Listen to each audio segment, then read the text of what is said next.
Let see دیکھیں کیا ہوتا ہے، لیکن میرا شام پر قبضہ ہو گیا ہے، اور بس اللہ خیر کرے۔ اما یہ کہتی ہے، ہاں ڈونلڈ ٹرمپ صاحب کہتے ہیں میرا اس معاملے سے کوئی لینا دینا نہیں ہے، مرو جاؤ باڑ میں، میرا کیا تعلق ہے، میری کوئی پروکسی ادھر نہیں ہے۔ حالانکہ العمر بیس ادھر موجود ہے، سیریا کے اندر، شام کے اندر، اگر نہیں ہے تو وہ کیوں ہے، اٹھا لیں وہاں سے، جس طرح عراق میں الاسد بیس رکھی ہوئی ہے آپ نے۔ تو یہ ساری گیم ہے، تھوڑا ہمیں اتنی سمجھ آ رہی ہے تو اما کو نہیں سمجھ آ رہی ہے، مگر نہیں، یہ سب اپنی عیاشیوں کے اندر پڑے ہوئے ہیں۔ اب بات کریں اپنے ملک کی، تو اس میں کچھ خبر پردازوں کی بات کرتے ہیں، اس میں سے کچھ ویل انفارمڈ بھی ہوتے ہیں، کئی دفعہ ان کے ذریعے خبر بھی دی جا رہی ہوتی ہے، کئی دفعہ ان کے ذریعے ٹیسٹر دیا جاتا ہے، ٹیزر دیا جاتا ہے، خبر پہنچائی بھی جا رہی ہوتی ہے۔ بعض دفعہ خطرے سے آگاہی بھی انہی لوگوں، 3-4 لوگ ہیں پاکستان میں جو فنگر ٹپس کے اوپر ہیں، اور وہ ہوتے ہیں، انہی میں سے کچھ لوگوں نے خبریں دی ہیں اور ٹیزر دیے ہیں تاکہ ذرا چیک کر لیں۔ وہ جو پچھلے دنوں خبریں چل رہی تھی نا کہ کوئی قومی حکومت کی خبریں آ رہی ہیں، ایک ٹیسٹر وغیرہ دیا تھا بلاول صاحب کو، اسٹیبلشمنٹ کے نئے رومانس کے طور پر سامنے لانے کی کوشش کی جا رہی تھی کہ نیا پیار ہے اسٹیبلشمنٹ کا۔ تو کچھ مزید دعوے آئے ہیں، سہیل وڑائچ صاحب دعویٰ کرتے ہیں کہ ملک کے سب سے بڑے پراپرٹی جو ٹائکون ہے نا ملک ریاض صاحب، ان سے معاملات طے پا گئے۔ یہ شاید تب طے پائے ہیں جب 2 دن پہلے ملک ریاض صاحب نے پاکستان کا نام روشن کرتے ہوئے دبئی میں ایک بہت بڑی ہاؤسنگ اسکیم جو ہے وہ لانچ کی ہے۔ جی ہاں، دبئی کے شیخین کے ساتھ مل کے، اور اس کا پاکستان کے تمام میڈیا نے بہت اس کو ہائی لائٹ کیا۔ یہ اس موقع پر کیا جب پاکستان میں انویسٹمنٹ مانگی جا رہی ہے، اور ہمارا انویسٹر جو ہے، ہمارا بزنس کاروباری دنیا ہے، وہ چاہتی ہے ملک ریاض صاحب جیسے لوگ کہ ہم دنیا میں کریں، جو اس ملک کے اندر تو سانس لینا بھی مشکل ہوا، مطلب کہ بیانیہ، مطلب کی گواہیاں، مطلب کہ وعدہ ماف گواہ ہم سے بنوانا ہے، تو کیوں نہ ہم ادھر کریں۔ تو اس موقع پر سہیل وڑائچ صاحب یہ خبر اندر کی دے رہے ہیں کہ جی ہمارا ملک ریاض صاحب کے ساتھ، یعنی پاکستان کا ملک ریاض صاحب کے ساتھ جو معاملہ وہ طے پا گیا ہے، 1-2 ماہ کے اندر ان کی واپسی بھی ہو جائے گی، اور یوں ریاست کا سارے کا سارا فوکس معیشت اور خوشحالی پہ ہوگا۔ میرا خیال ہے جب یو اے ای کے شہزادے کے ساتھ کیا انہوں نے کولیبریشن، یہ بڑی سوسائٹی کا، وہ ڈیفینیٹلی کامیاب ہوگی۔ پاکستان میں ان کی ساری سوسائٹیاں کامیاب بھی ہوئی ہیں، تو ان کا پھر انفلوئنس، کیا یو اے ای کا شہزادہ بولے تو کیا سعودیہ کا محمد بن سلمان بولے تو کیا ڈونلڈ ٹرمپ، یہ سب طاقتور ہے، یہ سب آپ کا کچن چلاتے ہیں، یہ سب آپ کی معیشت آپ کی ان کے اوپر ڈپینڈ کر رہی ہوتی ہے، تو آپ کہاں انکار کر سکتے ہیں۔ بہرحال وہ کہتے ہیں 1-2 ماہ کے اندر ملک ریاض صاحب واپس بھی آ جائیں گے، اور یوں ریاست کا سارا فوکس جو ہے نا وہ معیشت اور خوشحالی پہ ہوگا۔ اچھا، منیب فاروق صاحب، آپ کو پتا جو لوگ خبر دیتے ہیں اور جو لوگ ہمیشہ ان کو بتاتے ہیں، وہ اس باری بتا رہے ہیں کہ یہ حکومت کہیں جانے والی نہیں ہے۔ اچھا، کاش یہ بات عمران خان صاحب کو بھی پتا ہوتا، وہ بھی آخری وقت تک کہتے کہ حکومت جانے والی نہیں ہے۔ کاش اس بات کا نواز شریف صاحب کو بھی پتا ہوتا کہ وہ بھی آخری وقت تک کہہ رہے تھے کہ یکجان 2 کالب ہیں اور ہم ایک پیج پر ہیں، عجب غضب کیا تیرے وعدے پر اعتبار کیا۔ اور یہی بات تو ذوالفقار علی بھٹو صاحب بھی کہتے رہے، یہی بات تو محترمہ بے نظیر بھٹو بھی کہتے ہیں، لیکن برق پلٹنے میں اور برق پھٹنے میں زیادہ وقت تو لگتا نہیں ہے۔ تو بہرحال آپ کہتے ہیں سنتا جاؤ شرماتا جا۔ بہرحال منیب فاروق صاحب کو جنہوں نے خبر دی ہے تو وہ خبر دے کے کہتے ہیں کہ آرمی چیف اور فوج پاکستان کی معاشی ترقی سے بہت خوش ہے، یعنی پاکستان کی آرمی چیف جو ہے نا، اور پاکستان کی جو فوج ہے وہ پاکستان کی معاشی ترقی سے بہت خوش ہے۔ اچھا سر، سلام کرتا ہوں اس معاشی ترقی پر۔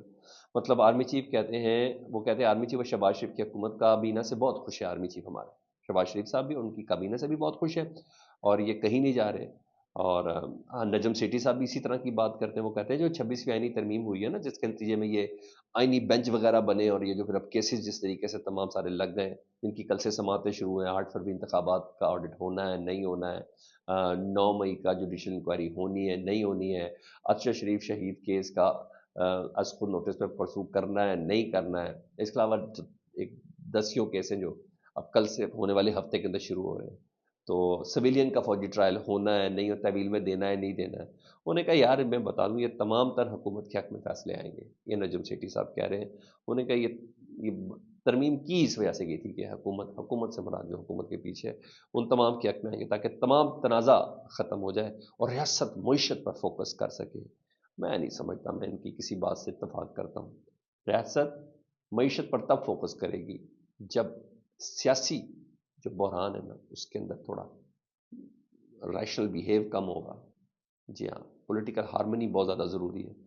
3 قسم کے خاص لوگ ایک ہی قسم کی بات کریں تو آپ دیکھیں دنیا سول نافرمانی کی طرف فوکس ہے کہ 14 تاریخ کو عمران خان صاحب کی کال امپلیمنٹ ہو جانی ہے. یہ ہماری پاکستان کی جو پروڈکٹ ہے ان کی اس وقت پابندیوں کی وہ باقاعدہ طور پر ایک کمپین چل رہی ہے، بائیکاٹ کی طرف راغب ہے، اور یہ لوگ کہہ رہے ہیں کہ نہیں، بانسری کسی اور قسم کی بجا رہے نہیں، سر حقیقت کو فیس کرنا ہے، اپنے مشیر بدلیں، اپنے مشیر بدلیں جو یہ خبریں دیں. ہاں، محمد علی دورانی صاحب کیا کہتے ہیں؟ وہ کہتے ہیں حکومت کو لانے والے بھی لوگ تھک چکے ہیں. ایک دوسری اپروچ ہے، یہ دوسری سوچ ہے. کہتے ہیں حکومت کو لانے والے تھک چکے ہیں، اسٹیبلشمنٹ نون لیگ سے اب تھک چکی ہے. یہاں یہ چیز ہے. ہاں، ڈان اخبار، اس کا ایڈیٹوریل بڑا کمال ہے. اس نے حکومت کو مشورہ دیا اور میرے دل کے بالکل قریب ہے. میں 100% اس اسکول آف تھاٹ سے ایگری کرتا ہوں. آپ کرتے نہیں کرتے یہ مجھے آپ نے کمنٹ سیکشن پہ بتا دینا. ٹھیک ہے جی. ڈان نے حکومت کو مشورہ دیا کہ یہ انتہائی مکروہ ہے کہ سیاسی قیدیوں کی تعداد ناقابل قبول حد تک بڑھ گئی ہے. پاکستان میں ناقابل قبول حد تک بڑھ گئی ہے سیاسی قیدیوں کی، اور یہ بڑی مکروہ بات ہے. انہوں نے کہ اس میں کوئی برائی نہیں کہ سیاسی قیدیوں کو وقفے وقفے سے اب رہا کیا جائے، اور 9 مئی اور 26 نومبر پر جوڈیشل کمیشن بنایا جائے. یہی عمران خان صاحب کا مطالبہ، پی ٹی آئی کا مطالبہ ہے کہ 9 مئی اور 26 نومبر پر جوڈیشل کمیشن بنایا جائے تاکہ آئندہ کوئی بھی اقدام بیانیے کی وجہ سے، بیانیہ جیتتا، پی ٹی آئی کا بیانیہ بہت اچھا بنا دیا. انہوں نے کہا نہیں، ایک بار یہ جوڈیشل کمیشن بنا دیا جائے تاکہ آئندہ کوئی بھی اقدام بیانیے کی بجائے مصدقہ حقائق کی بنیاد پر ہو، یعنی بات کریں جی. انہوں نے کہا اپنی طاقت کے استعمال کے بعد جو آپ لوگوں نے 26 نومبر کو کر دیا، جو آپ نے اس سے پہلے 4 اکتوبر کو کر دیا، اس سے پہلے آپ نے 15 ستمبر کو جو کر دیا، اس کے بعد 26 یعنی ترمیم پہ جو آپ لوگوں نے کر دیا، یہ تمام چیزیں کرنے کے بعد انہوں نے کہا 8 فروری کو کر دیا یار، بلے کا نشان لے کے کر دیا. انہوں نے کہا اپنی طاقت کے استعمال کے بعد حکومت کو کچھ سپیس تو چھوڑنی چاہیے. ویسے بھی بات چیت ہوتی ہی ہے کہ کچھ لو اور کچھ تو، اس کے بغیر نہیں ہوتی. اور کیا لینا یار مشورہ، یہ پڑھے لکھے لوگوں کا مشورہ ہے، اس میں عمل کرنے کی ضرورت ہے. ہاں، میں نے اگر ایک بات نہ کروں تو وہ ڈیفینیٹلی زیادتی ہوگی. آزاد کشمیر نے کمال کر دیا سر، اس کے لوگوں نے کمال کر دیا. احتجاج کیا، مطالبہ منوا لیا. کئی دنوں سے یہ لوگ سڑکوں پہ تھے، ابھی اب اس مقام پر پہنچے نہیں تھے سر جی.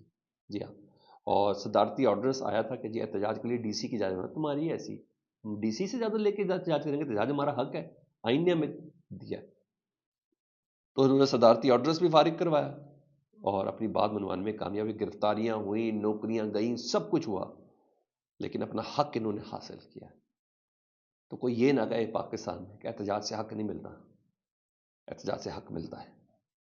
اس کے بعد ٹیبل پر بات ہوئی، ایک ہی مطالبہ، آرڈیننس واپس لو. واپس لیا تو تب جا کے وہاں پیپلز پارٹی وغیرہ اب سارے اس دودھ کی نہر کے اندر ہاتھ دھونا شروع ہو گئے، اور شہر سے چاٹنا شروع ہو گئے. دیکھیں ہم نہیں، انہوں نے کیا تھا، نون لیگ اور پیپلز پارٹی کی حکومت تھی جس نے آرڈیننس جاری کر کے کہا تھا کہ آزاد کشمیر کی حکومت ڈی سی سے پوچھے بغیر آزاد کشمیر کی عوام احتجاج نہیں کر سکتی. بہر حکومت نے گھٹنے ٹیکے، عوام اپنی بات منوانے میں کامیاب ہوئی ہے.